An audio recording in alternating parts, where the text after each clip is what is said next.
Okay, welcome to the Manhattan GMAT Study Hall for November 17th. Today's topic is word problems that require organization. What we've seen, I guess it's not November 17th, it's December 1st. Let's fix that. Okay, welcome to December 1st Study Hall. What we've gotten as submissions so far in a lot of cases is these kinds of word problems where people are messing up on very long problems and they're thinking that the issue is the problem material itself, when in reality the issue is probably more organizational. So what we're going to look at today is basically how to approach problems with lots of words and confusing text, and how to make that into something that's going to be a little bit more workable. So how to deal with large volumes of confusing text in a math problem. Basically the deal. Before we get started, you guys know the drill. We have to do the usual warnings about content and so on, so let's do that. Please don't submit things that are too general. Please don't submit things that are too specific. Please no personal issues. Especially this. Remember that we have forums for this reason. So if you have a question that's just about one problem, please don't submit it here. Please submit it on the forum unless you have a more general question to ask. Also, please, obey the principles of basic business etiquette. A couple more examples of what you shouldn't do. This is a personal study plan. That's not the point of these sessions. So make sure you don't focus on that kind of thing instead of a study hall topic. Also, this person is not asking a question really here. I mean, there's no specific question here other than I'm not scoring as well as I thought, and that's everything. That's the whole test. So you got to be specific. This is a single problem. Again, please don't use single problems. Single problems should go on the forum. Finally, you got to realize we get a large volume of submissions, so we do these based on submissions, but also there will inevitably be a lot of submissions that we can't use because there's just too many. So we try to pick the ones that make the best and most coherent topics for the study hall. Finally, check the archives, please. There's almost 50 of these sessions by now. That's quite a few. A lot of you guys have been submitting things that are already in the archives, sometimes even a couple of sessions. So if you want to submit something that has already been covered, you've got to get a new angle on it. You've got to be like, I want to discuss this aspect of this kind of problem that we haven't discussed yet. So if we've already had a session on percents, but you don't think we've seen percent word problems, you can do that. But if we've done a session on percents and somebody says, I want to do percents, we will just not use that one because it's already in the archive. So, people are moving things around. Let's stop that from happening. Okay, that takes care of that. All right. Any questions about the rules? So you have a smiley face icon over on your left. Please click it if you are okay with these rules and regulations. Okay, smiley face icon. All right, good to go. So remember, the topic of the day is this: organization for word problems. So large volumes of confusing text. And what we'll do is start out with a single problem and then build a discussion and then attack some more problems with that discussion. So here is the basic tool that you're going to use to answer these questions, the answer buttons. You should see those starting right now. Does everybody see those answer buttons? Give me a smiley face icon if you see those. Okay, those are what you should use to answer the questions. Please do not answer questions in the text box. Please do not click more than one time. If you click twice on the same letter, then your second click will take the choice away. It will delete it. So answer buttons, please use them. Any questions before we get started, please go ahead and type in the text box. Otherwise, we will get cracking. Okay, these problems in today's session are all from the gmatprep software, if anybody is tracking sources. This one is in both. This one's in the gmatprep and the official guide. Give it a shot. Also, I'm going to give a little more time. Remember that 2 minutes per math problem is not for every math problem. 2 minutes per math problem is an average. So when you get a problem with a lot of words, one thing is that you can definitely take more than that amount of time. You still can't go crazy with it, but on a problem this long and convoluted, it's okay to take a third minute. So 3 minutes overall. Go for it. Have fun.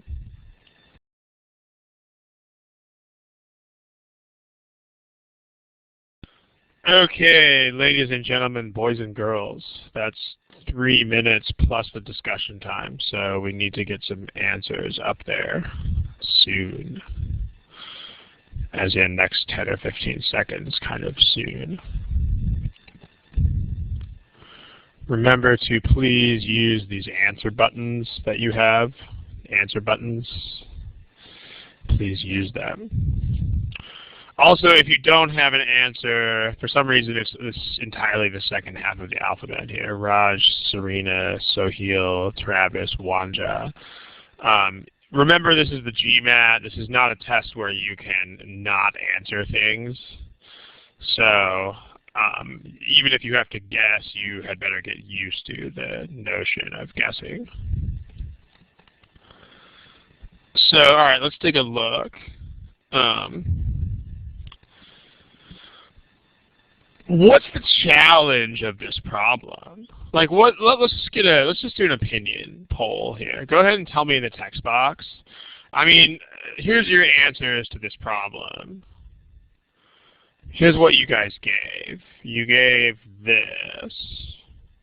So everybody's all over the place on this one. The only answer that people didn't pick was D. So there's no clear majority. So obviously people thought this problem was hard. What was hard about it?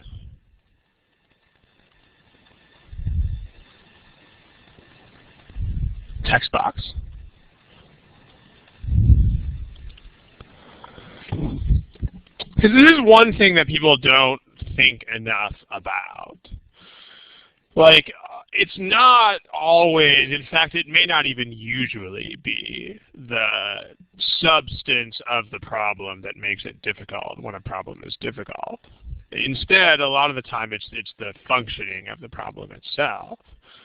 So, yeah, like, lots of words, figuring out how to structure it. So for the most part, your answers in the text box are centering around one theme, which is that with problems like this, the primary difficulty is usually based in organization and understanding of the problem statement. It usually has nothing to do with the math.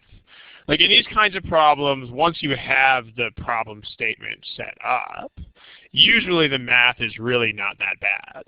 But the challenge is like, what do we do with all these words? So let's talk about that. What do you do with all these words? Well, when you have a problem like this, and any word problem really, there are two stages of understanding, which are, number one, you have to understand the situation, and then you have to make the situation mathematical. And these are very different things. Like they're not the same. And what's interesting about tests and about school type stuff in general including tests like this, is that people don't really think enough about number one here. Which is interesting because in any sort of real-world example, people will absolutely make sure that they really have number one in hand before they start doing number two. Like, if you are going to start planning a diet for yourself with, grams of carbohydrates, protein, and fat, no one, and I mean no one, is going to just randomly start throwing numbers around without understanding what the situation is first, without knowing what are these things, what are carbs, what are fat, what are protein, what do they do, how do they interact with each other. So you want to take a cue from that sort of real life handling here, and you want to handle this in the same sort of way. You want to make sure that you do, as trivial as this might sound, you want to make sure that you do the first of these things before you do the second one. So understanding the situation means you're not doing math yet. No math yet. So in other words, if you start this problem by writing down an equation, then you are already in big trouble. Unless you magically understand exactly what is going on in it, which I bet you don't. So understanding the situation is really just the following basic questions. What quantities are in the problem? And, under what circumstances? Like, what is interacting with what? That's really kind of it. But a lot of people don't even get this far. A lot of people are really not even to the point of understanding what the quantities are in this problem. Like, tell you what, just real quick, in the text box, how many quantities are in the problem? Shoot me a number. How many quantities are there?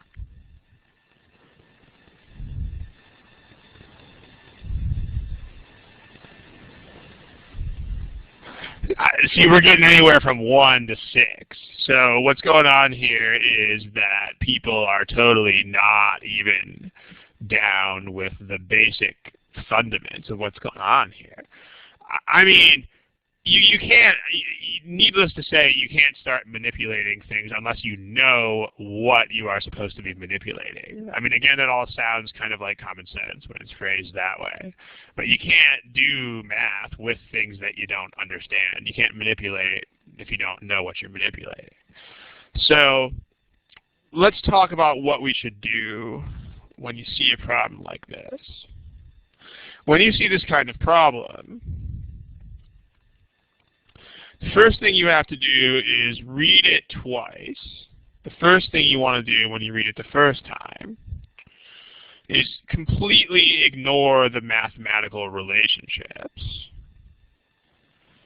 Instead, concentrate on understanding the situation. What quantities are in the problem? Just focus on what the quantities are and not on how they interact yet. Just what are they? Because again, think about diet planning. You can't start putting together carbs and proteins and fat until you know what a carb does and what a protein does and what fat does, and then you can figure out how to put them together. But otherwise, it's just like random combinations of randomness, and you won't be a very healthy person. So you have to understand what the components are first. So what are the quantities? And the key is that you can make a table of these quantities before you even start doing any mathematics. So read twice. Let's box a couple of these guys. The first time, you want to make sure that you ignore the math. What are the quantities? Make a table. Don't even worry about the math yet. We're not even close to there yet. So let's do that for this problem. What are the quantities in the problem? Well, we have this year, Henry will save a certain amount of his income. So he has a savings this year. And then he has a spending this year. He will spend the rest. So that's the second quantity.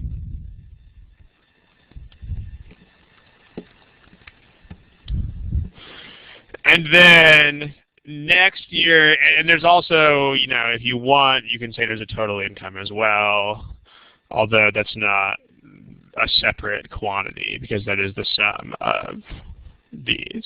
So total income for this year. Next year, he will have no income. That's not a quantity.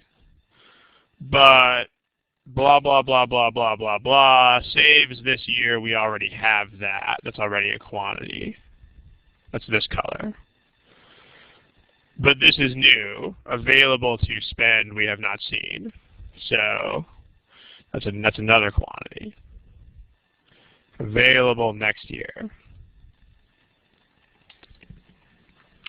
There's no savings next year because he doesn't have income. So, and then there's a fraction that they're asking you for of this year's income.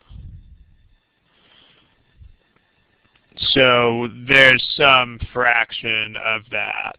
Let's put that over here as a quick note. Fraction of total income. And then so the spending this year will just be the rest of it. So that's the rest of it.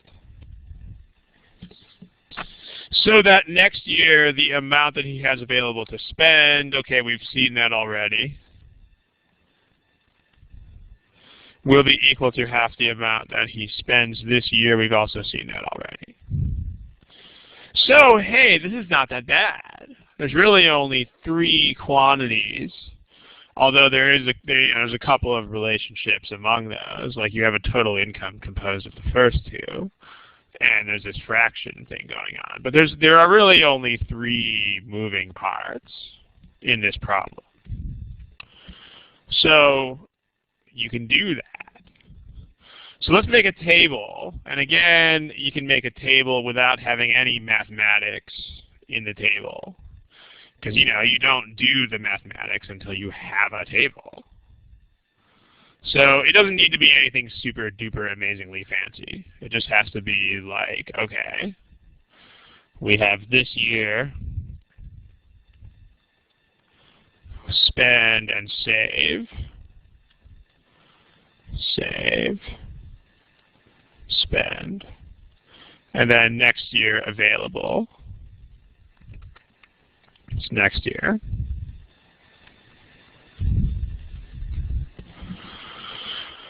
And those are the quantities. So we don't know what any of these are, so now it's time to start doing algebra. But smiley face if you guys see the significance of this step. I mean, this is not genius, it's not anything earth-shattering, but a lot of people out there have the bad habit of doing stuff before they know what they are doing. And I mean, that's a lot like using a map if you don't have a destination yet. And it's just, you can do things with the map, but you're not going to do anything worth doing. So now let's get the math in there. So number 2 in this little thing here is just do the math. Go back and do the math. So read it again. Read the problem a second time. This year, Henry will save a certain amount of his income and will spend the rest, and it's a fraction that he should save. So let's call that, I mean, that's what we're solving for. So we need to have we want this fraction.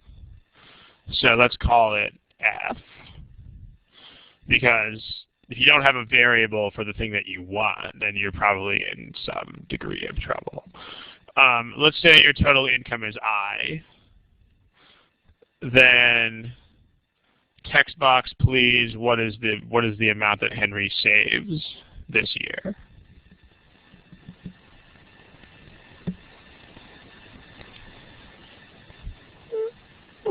How does f is a fraction?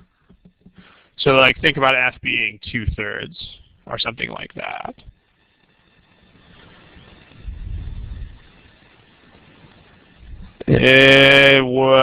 None of this. There's no interest in this problem. Not yet. We're not using the 1 plus r yet because we're just talking about it's fi. So because your total income is I, and you have a fraction of that. That is f to f fraction. So that's going to be f fraction times your total income I. And so then smiley face if everybody understands that. It's a fraction of the total income, and they're telling you here that's the quantity that is saved this year. That's the brown quantity. So we can color code this over here too. So text box, please, what is the amount spent this year? And remember, you don't want to define any more variables than you absolutely must. So how much is, if I is the total income, and it's the rest. So there's two ways you can do it. You can either think of it as a fraction 1 minus f times the overall income. That's the remaining fraction. Or you can do what Tabiba is doing, and you can just take the whole income and you can subtract out fi from it. I mean, those are definitely the same. So you can do that also. I minus, that's supposed to be fi. Let's fix that. I minus fi. Okay.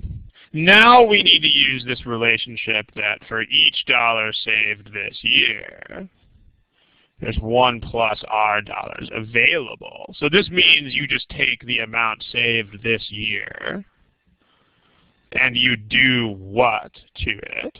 Text box.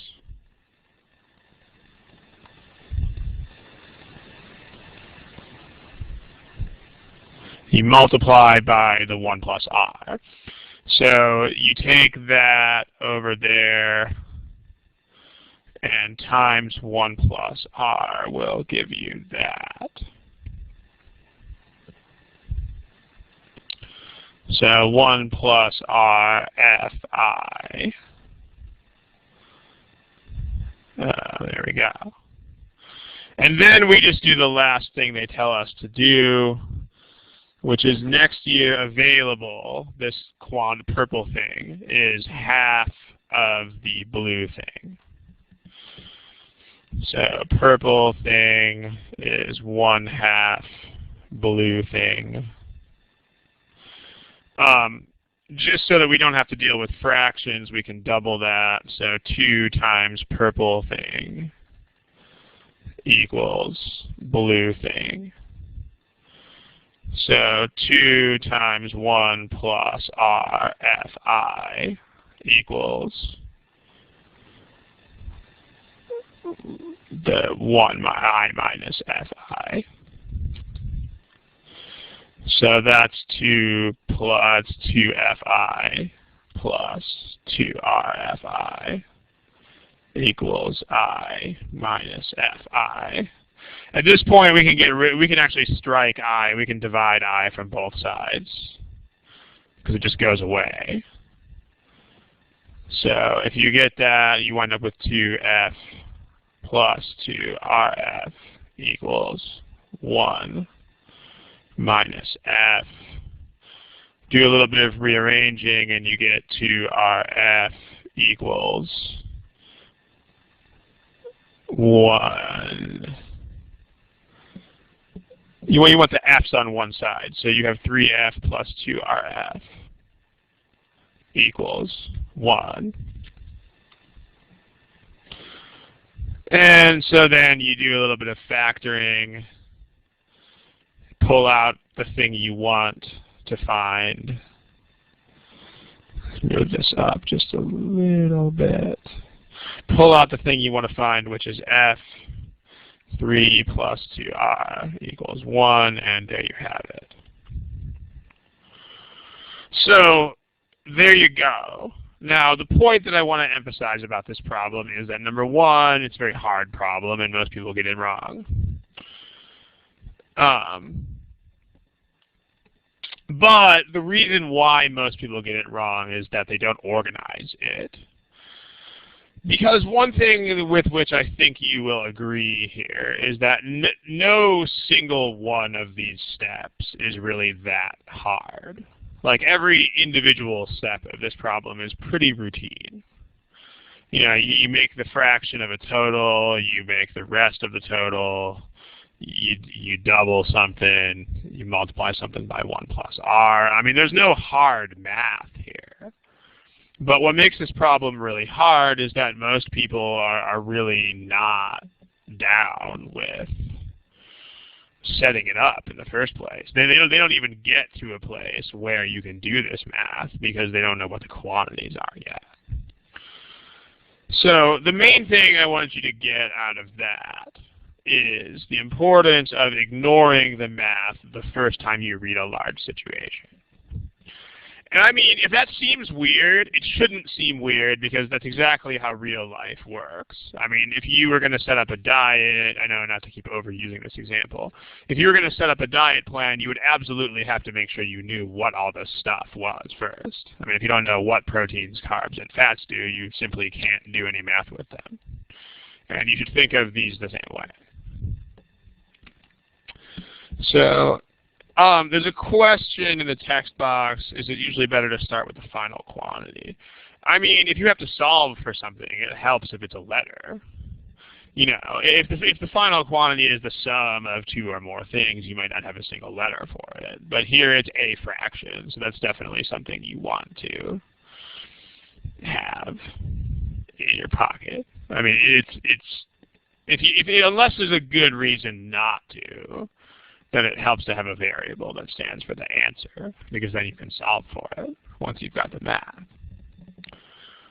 So, I mean, again, maybe not 100% of the time, but if you're in doubt, then that's certainly the best place I could think to put a variable by default. Any questions about the problem? If you have questions, go ahead and put them in the text box. There's the work. There you go. Okay, a couple people are typing. Let's see what they're typing. By the way, when you type messages, please deliver the message to everyone. Please don't just send it private, because if I'm going to answer it in a study hall, then people should know what I'm responding to. So I'll wait until a couple people type things. I can see people are typing. Okay, someone's typing good explanation. Well, thank you. I appreciate that. One other person, if we would have, I mean, would we have gotten the same answer? Yes, of course we would have, because the problem has a single answer. So, I mean, the work would be different. You definitely wouldn't want to have 3 variables for saving, spending, and income, because the income is the sum of those other 2. Like, one thing that's a definite rule here is you don't want any more variables than you need. So let me put that on the board real quick, because this is also key. There's this previous study hall where we went over this idea, but it never hurts to repeat. So, I mean, would we have gotten the same answer? Sure. But the main principle here is don't define any more variables than you need. So if you have a relationship between 2 or more quantities, you shouldn't need extra variables to start defining that. So for instance, if you let X equals the amount saved this year, and Y be the amount spent this year, then total income this year should not be a third letter. Like, it should not be something like I. It should just be X plus Y.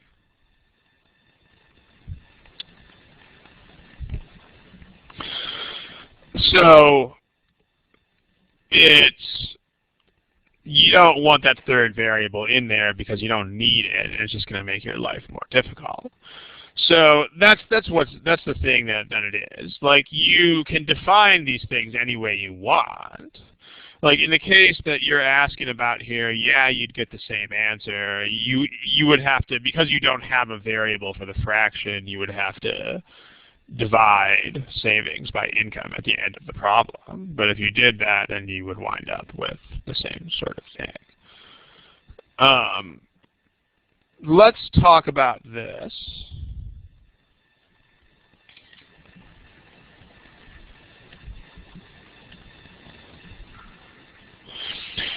We addressed this already, but it's definitely a strong enough point to be addressed again.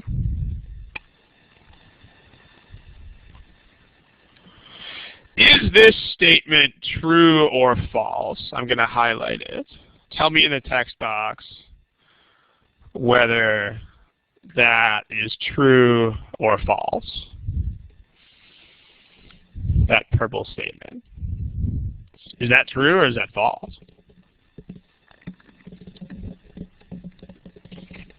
It's very false.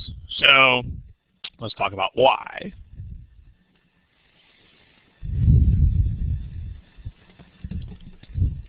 Yeah, like, it's okay, if you can see what JC is writing. I mean, remember that, guys, common sense here. 2 minutes per problem is an average time. So, I mean, I know this is a test, and people don't tend to apply common sense to tests. But time management is a very common sense kind of thing, and you really have to use it. I mean, 2 minutes is not every single problem. It's really not. 2 minutes per problem is an average. So some problems will take substantially longer than that. Some problems will still take substantially less time. So you need to judge how to adjust this instinct according to the volume of stuff in the problem. Like, for instance, okay, like this is a GMAT problem. This is also in the OG. The reason we can use it is because it's in gmatprep. But let me refer you to 2 official guide problems that I can't put on the board. But they'll make a good reference. I'm assuming you guys all have the official guide. Official guide 12th edition number 163, that's this problem. Nobody is going to finish this problem in 2 minutes, the one we just did.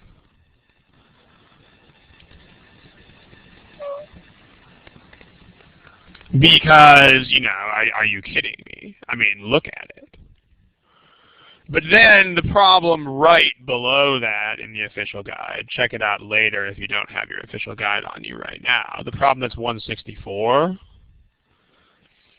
whether you know how to do 164 or not, you should be out of there in 30 to 40 seconds. Like, no one should possibly take more than like 30 to 40 seconds on this one. Because that's just, if you don't have your official guide, it's just one operation using a negative exponent. So you either know how to do those or you don't. And in either of those 2 cases, you're done really fast. If you know how to do it, it's a single operation. If you don't, then you don't know how to do it, and you should get out of there. Because it's not like you're going to figure it out if you don't know how. So it's an average. It really is like, you know, it's like anything else that's an average. Like if I paint houses and it takes me 4 hours on average to paint a house, then I will not go into a giant mansion and say, I will paint this house in 4 hours, because I know I won't. But if I get a little apartment, it won't take me 4 whole hours. So you got to adjust your timing intelligently, just as you would for anything else. That's what you want to do. And I mean, I do hope that no one has been following an exact rule of 2 minutes per problem. I mean, if you do, you'll notice relatively quickly that you spend a lot of time just staring at the shorter problems. Any other questions? If you have them, text box. If not, let's rock and roll. Okay, here's another problem. Just in case you haven't had enough about problems with pay and take-home and savings and stuff, here's another one. Give me a timer. Let me resize this problem real quickly. Okay, that should be in the window now. Here's a timer for you. Go for it.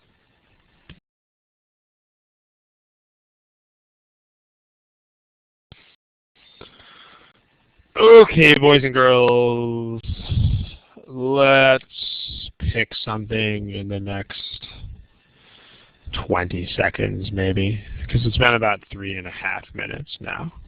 So let's pick something. That's Nitin and Z number 2, Prabhakar, PTM, and Serena.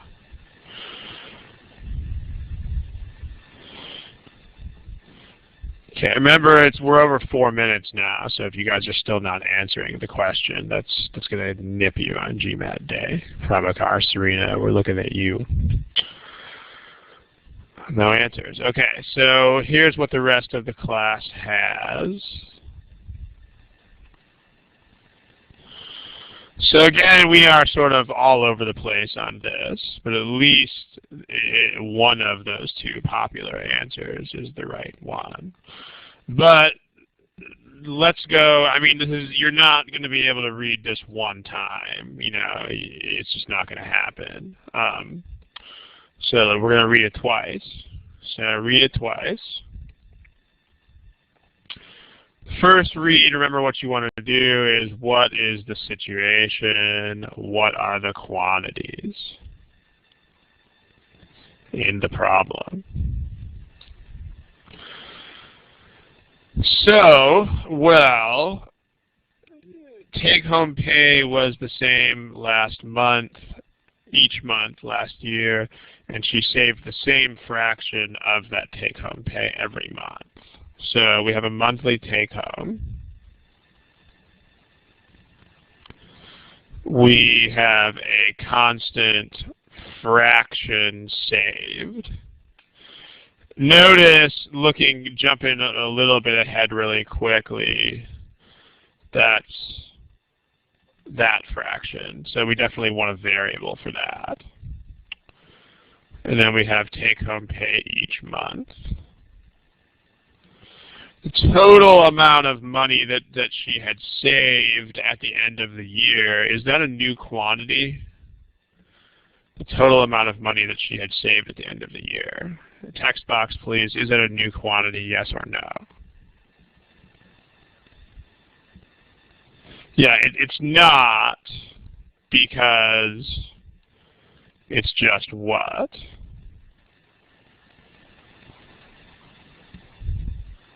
It's just 12 times the constant fraction saved.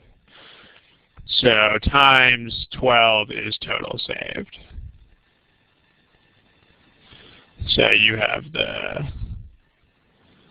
12 times fraction times monthly is total saved. So you don't need another variable there. And then there's the amount of the monthly that she did not save.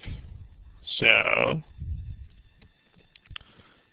that's the rest of, you shouldn't need any new variables for that either, because that's the rest of it. So there's really not, again, there's not that many quantities going on here. You got a monthly pay, you've got a fraction. So we only need 2 variables. I mean, we'll make a table in a second. But we are only going to need 2 variables to solve this problem. And if you have more than that, it's going to start making the problem unmanageable. So you really want to make sure that you don't waste variables. So let's make a table. Let's try to keep that color coding.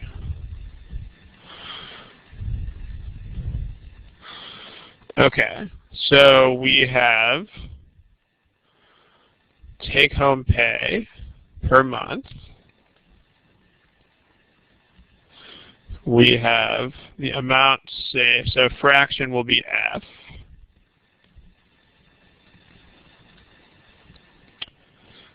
The amount saved, so that's going to be the fraction of that. And then the amount spent, or not saved, whatever it is, tax, or, spent, or paid off bills, or who knows. And then let's just make a table. There's a table. So the take-home pay last year was the same each month. So let's let that be M, monthly payment. So the pay per month is M. The amount saved is how much in every month.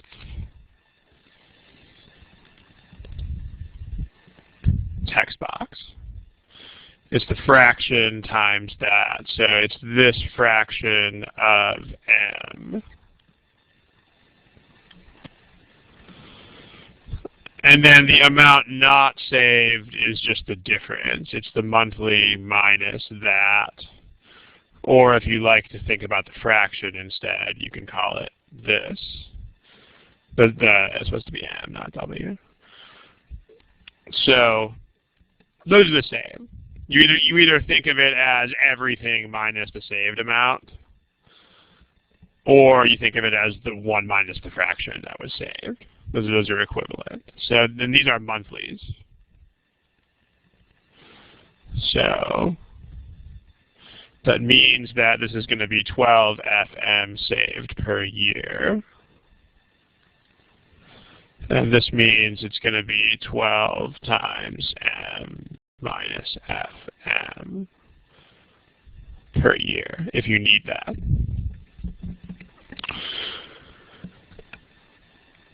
So the total amount of money that's saved at the end of the year, the total saved for the year is 3 times what? Be very, very, very careful. It's 3 times what?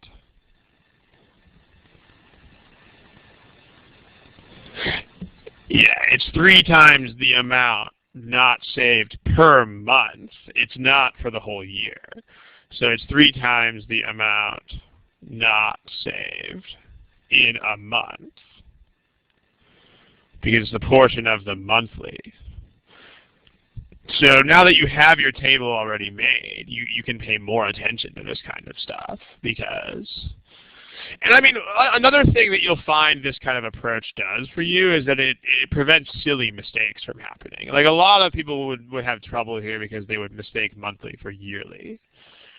And so they would, have all kinds of calculations that wouldn't work here. But the way to avoid making oversights like that is to organize like this. Because if you are organized, then you can focus all of your attention on doing this right, and you don't have to waste any of your attention on keeping yourself organized. So it's kind of nice. Total saved for the year is 12 FM. And the amounts not saved in a month is M minus FM. So 3 times that.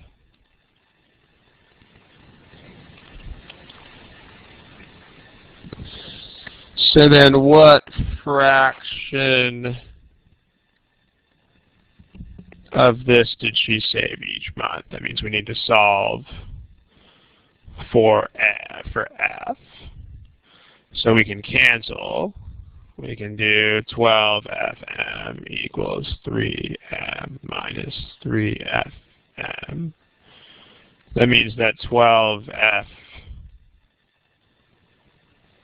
equals 3 minus 3f. So we can add 3f to both sides, and that's 15f equals 3. And so f is 3 over 15, which is 1/5. Any questions about this approach? We're going to talk about another approach in a second. Remember that it's multiple approaches that are the name of the game here. But again, notice that no single step of this process is that hard or that complicated. What makes it hard is that you have to organize it, and if you try to just do this problem as chicken scratch on a piece of paper, then it won't work. So that's the deal here. If you find yourself having lots of trouble with long word problems, what's probably going on there is just that the organizational skills are not up to par. So, and a big part of that is that you're not figuring out what it is that you're doing before you're doing it. So any questions on this approach? I don't see anybody typing anything. So let's look at another approach. What can we do, because we don't know numbers for any of these. So let's take this problem onto the next page. We don't know any numbers here, so what else can we do?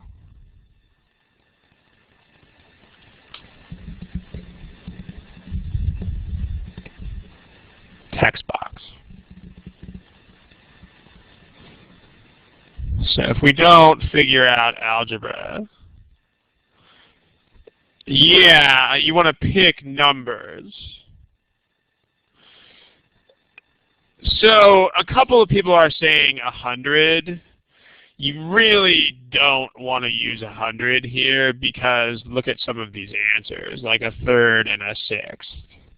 Like, remember, guys, don't just mindlessly memorize stuff. Like, when is 100 a number that's worth picking? Can anybody summarize that? So, like, you know, a couple people are writing 100. You don't want to do this here because, yeah, it's not percentages, right? So the overarching theme here is if someone is spitting out 100, then what that means is that the person is just not thinking about what's happening in the problem and has just mindlessly memorized that you can plug in 100. Not such a great thing here. I mean, the answer is a fifth, so you'll get away with it. But if the answer were a third or a sixth, it would just be the most horrendous thing in the world. So the big thing here is you need a reason to do things. Like if you just memorize the things that you can do, that's useless. Like you can't just memorize things that you can do. Like you have to know when you should use stuff. So like 100, you don't really want to pick 100 unless you're using percentages.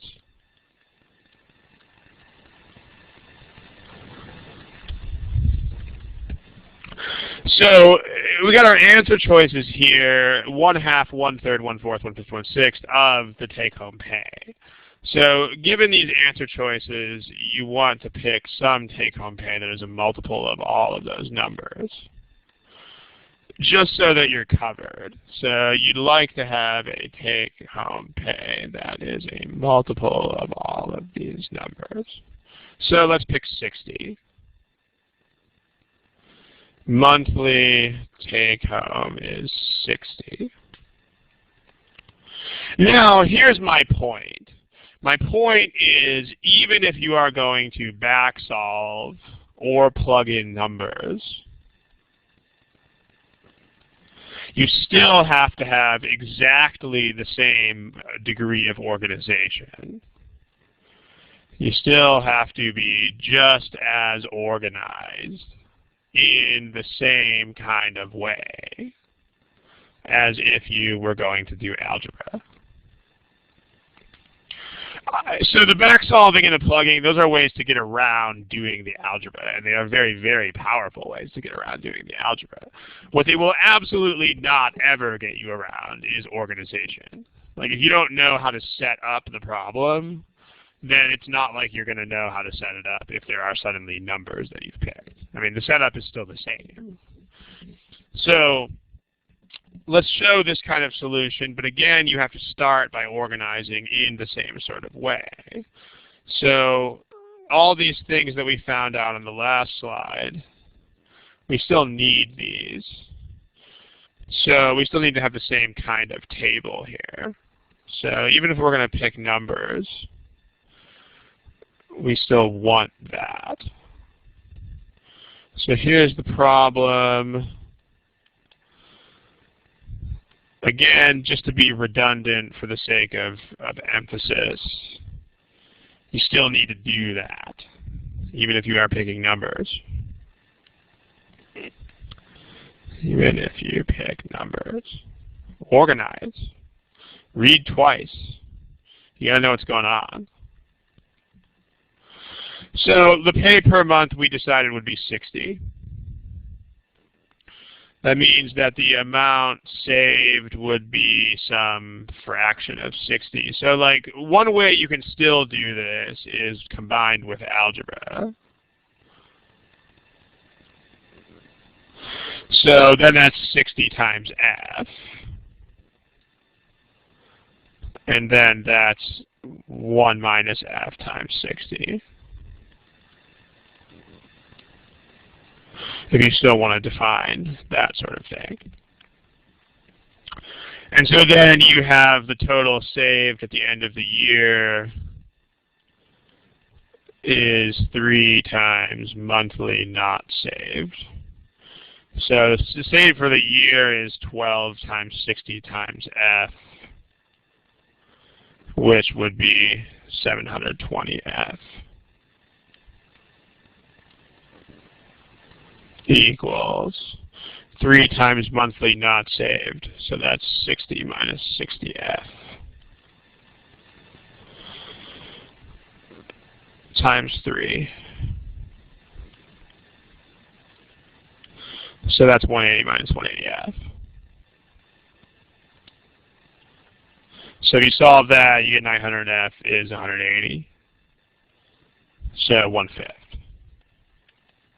That's an algebra solution, or you can do it with all numbers. You can back solve with the answer choices. And even if you do this, again, it doesn't matter. There's still the degree of organization that's necessary. So if you wanted to back solve, we're still going to pick 60 for the pay per month. Let's try answer choice C because it's in the middle. So if you try that, that means it's how much saved per month.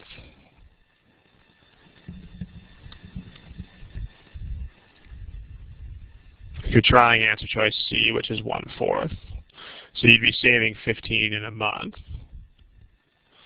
So that means the amount not saved, that's 15 per month. And so not saved would be 45 per month. So saved for the year versus 3 times monthly not saved. Saved for the year is 15 times 12, that's 180. 3 times monthly not saved is 135.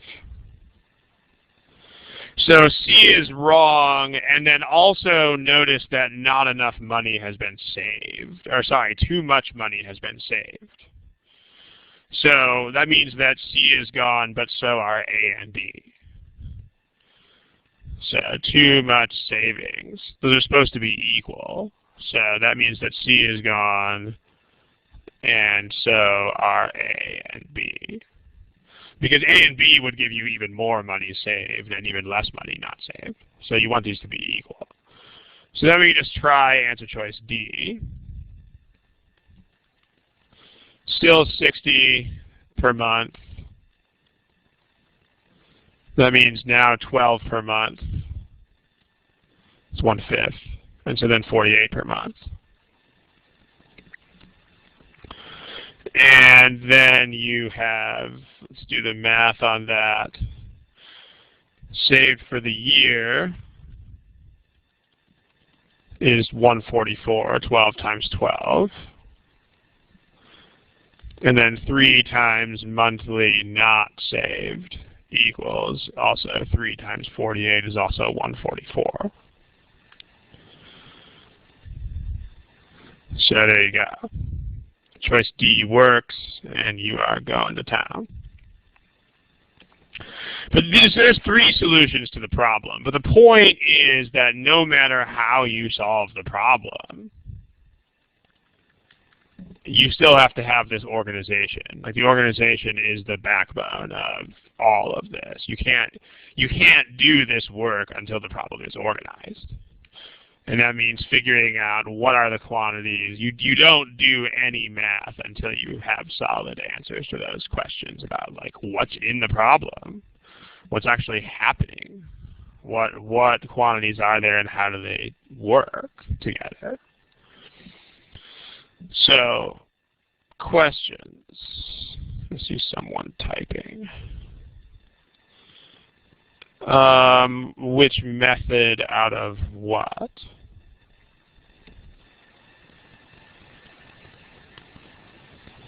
Question that someone is asking is this. I don't really understand the question. Like, which method among what?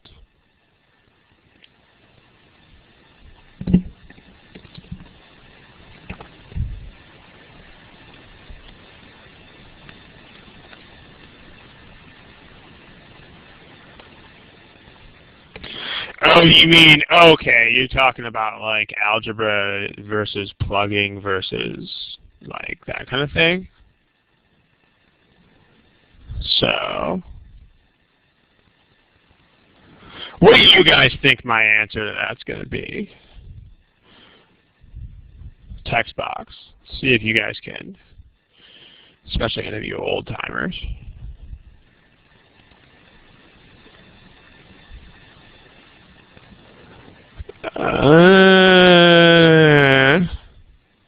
So far what I'm looking for is not up there.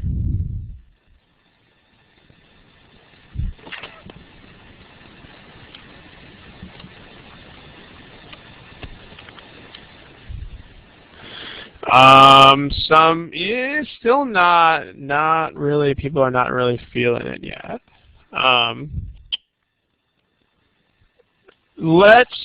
JC is more closer to what I'm getting at here. But, like, let's use common sense and talk about this here. Let's say that you can either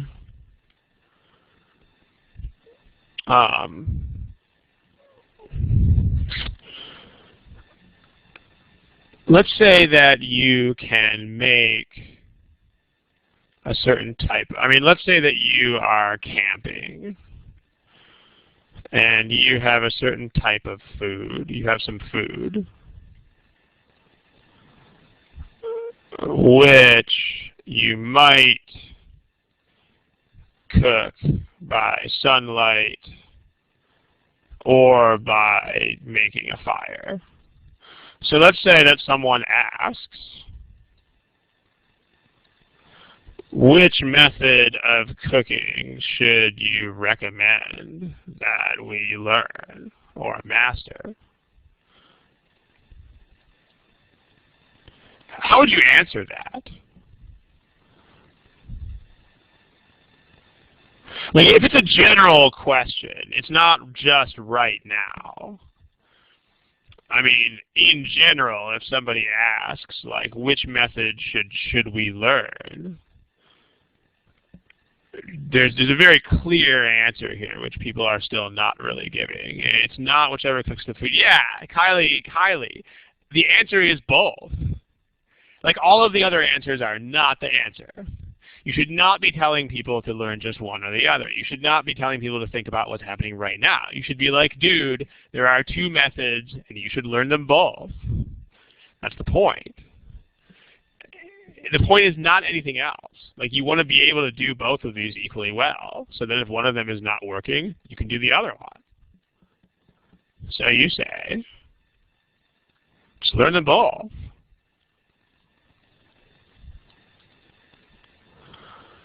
So same sort of thing. Like, there's no recommendation out of these. And if you think along those lines, then you're going to get killed on this test. Because the whole point of this test, the camping analogy works because, like, if the sun's out, you can use it. If it's not, but you have dry wood, you can make a fire. Sometimes you're going to have the sun and you're going to have dry wood. Then you can just take whatever you're more comfortable with and you can do it.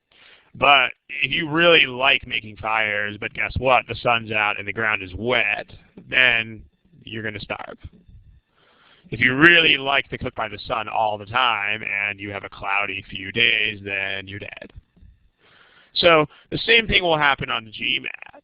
Like, there are problems that cannot be done by algebra and can be done very easily by plugging or back solving. There are also problems that cannot be done by plugging or back solving that can be done relatively straightforwardly with algebra. The point is, you're just going to have to know all of them. That is the point. Like, your only goal is to learn as many ways as you can to solve the problems. You should not worry about which method is best in general, because there's no such thing. For the same reason as there's no such thing as, you know, like cooking by fire is better than cooking by the sun. Well, dude, it depends if the sun is out or if you have sticks. So, right. That's the point. I mean, way too many people are focused on what's the best way to solve the problem. It doesn't matter what the best way to solve the problem is. It really doesn't make any difference. Because the best way to solve a problem will most likely not be the best way to solve the next problem. And, I mean, where this comes from is school. In school, all the problems are the same. You get homework problems that look exactly like each other, and you get test problems that look exactly like homework problems. And so you can memorize that one method is better than all the other methods, and it probably will be.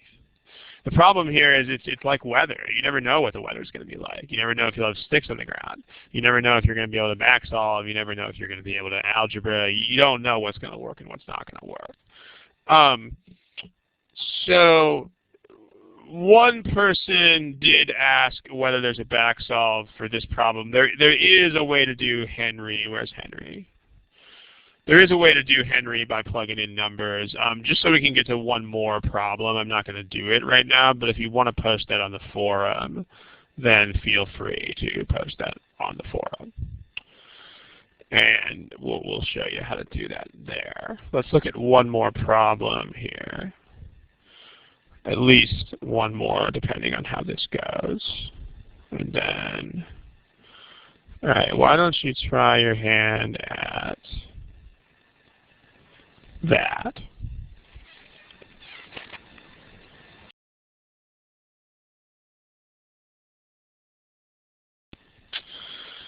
Okay, boys and girls, let's get an answer for this, please. If you could.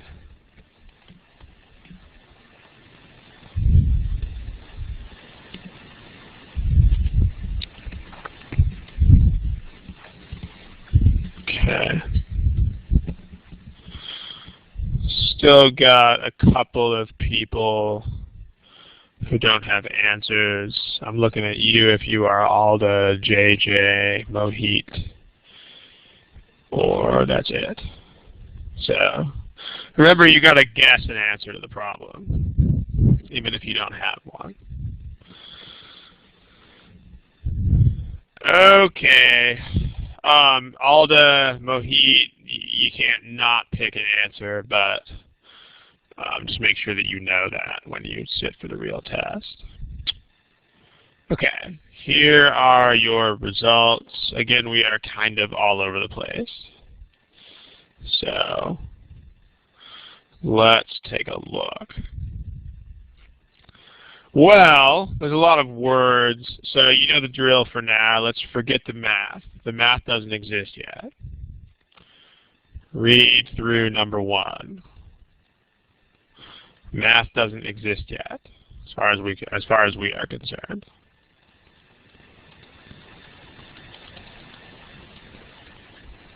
It's just the stuff. So what is the stuff? Well,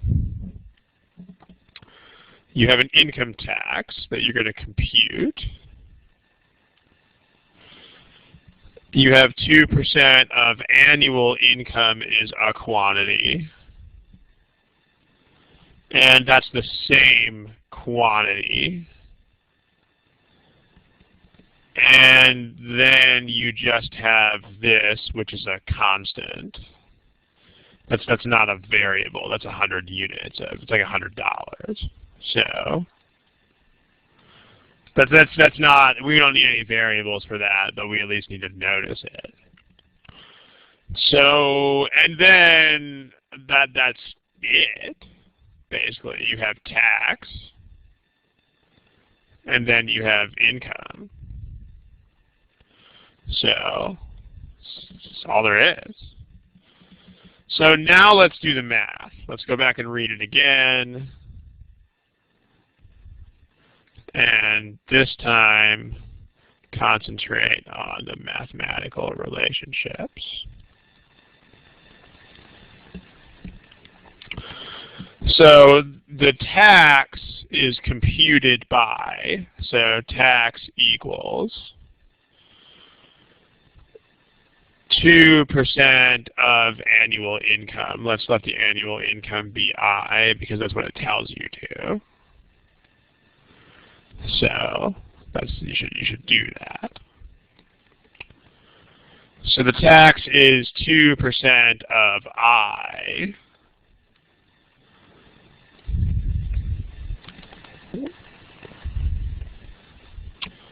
Plus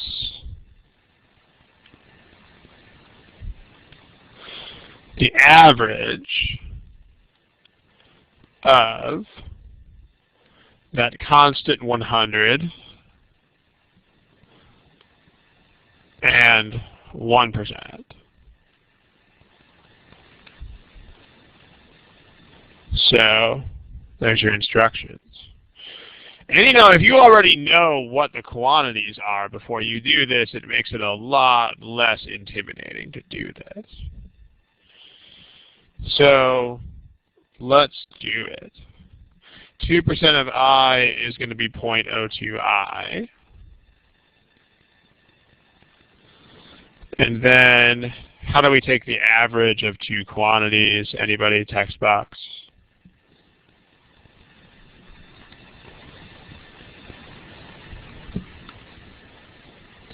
You add them and you divide by 2. So it's the average of 100 plus 0.01I.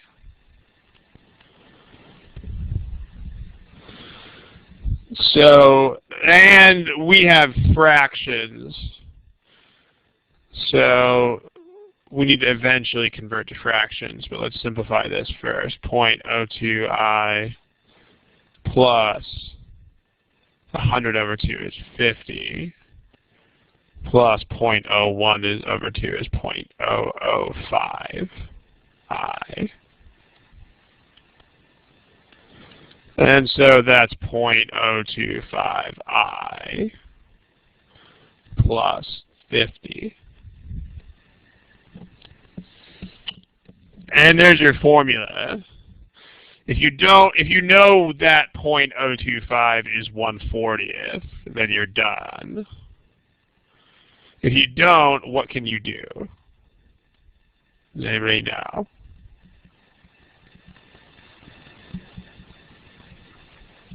So this is 1/40th.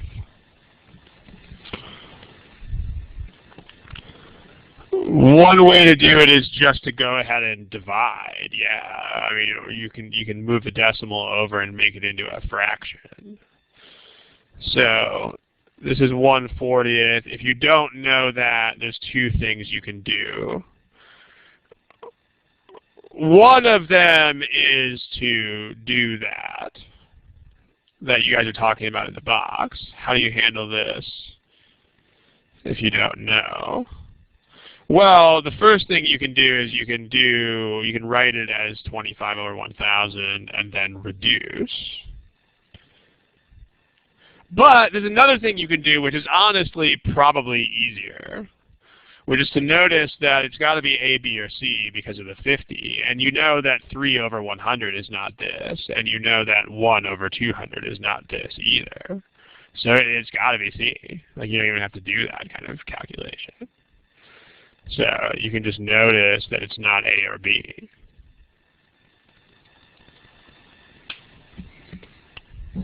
That works too.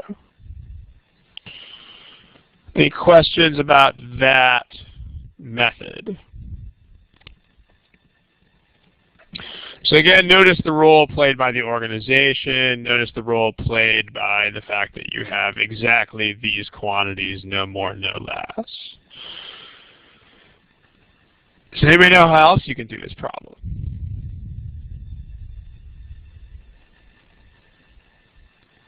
Let's talk about another way to do it.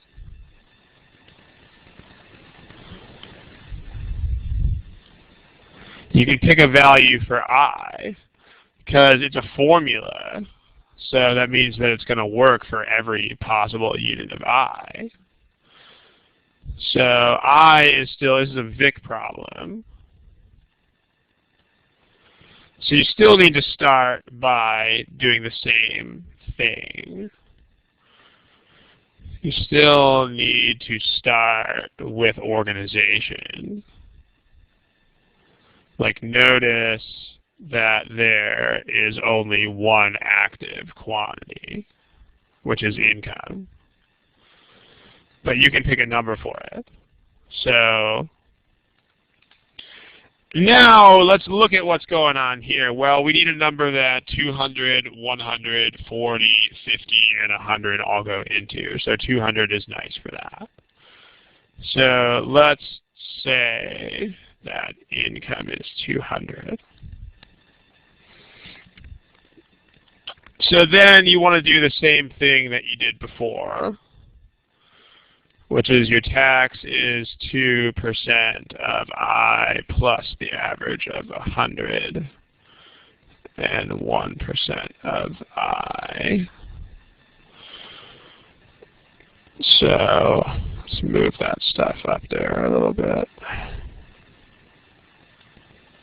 But now we have a number for I. We have I is $200 or reais or pesos or whatever it's 200 of. So with your number, when you do this VIC, you get the tax is 2% of 200 plus the average of 100 and 1% of 200. So that's 4 plus the average of 102, which is 4 plus 102 over 2 is 51. So that's 55. And then we just see what happens to the answer choices when we input the same value. So if I is 200, that's 50 plus 1. That's not 55. This is 50 plus 600 over 100. That's 50 plus 6. That's too big. This is 50 plus 5. Yay. Happy times. This is over 100, so definitely wrong. This is also over 100, so definitely wrong. So C. The point, though, no matter how you're going to go about doing this, you should know, as we said before with the cooking analogy, you should know how to do both. if you found this problem to be no trouble with algebra, then you should go back and you should figure out how to plug numbers. If you found this problem to be no issue with plugging numbers, then you should go back and figure out how to do algebra. But remember, the name of the game is to A, be organized, and B, to have as many.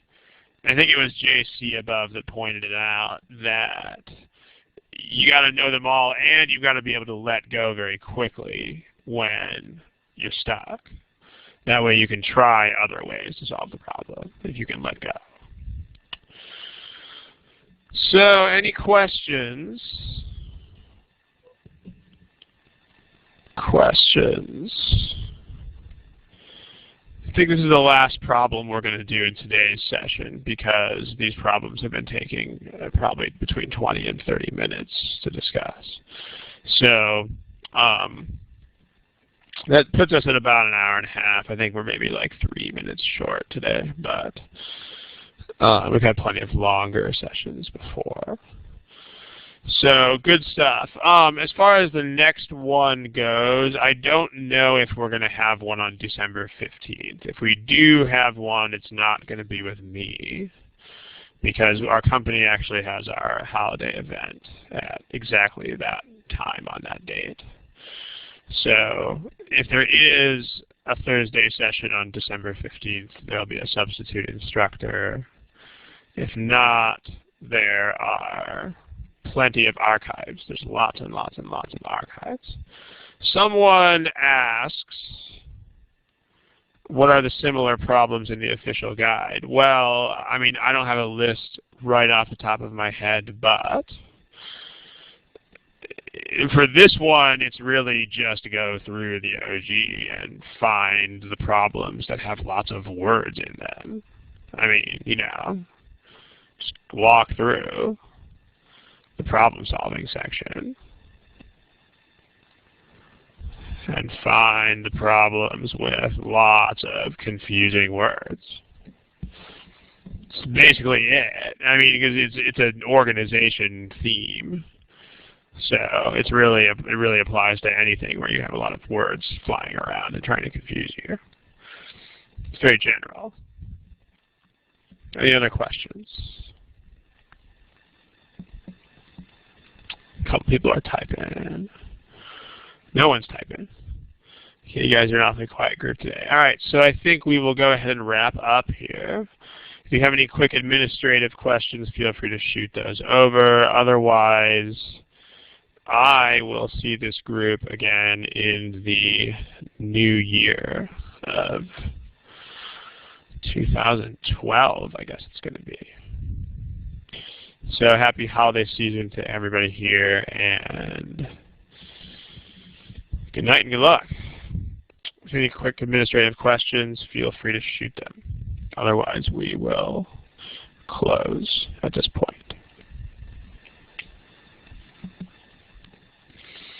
All right, I'm going to go ahead and kill the recording. Thank you. Good night and good luck.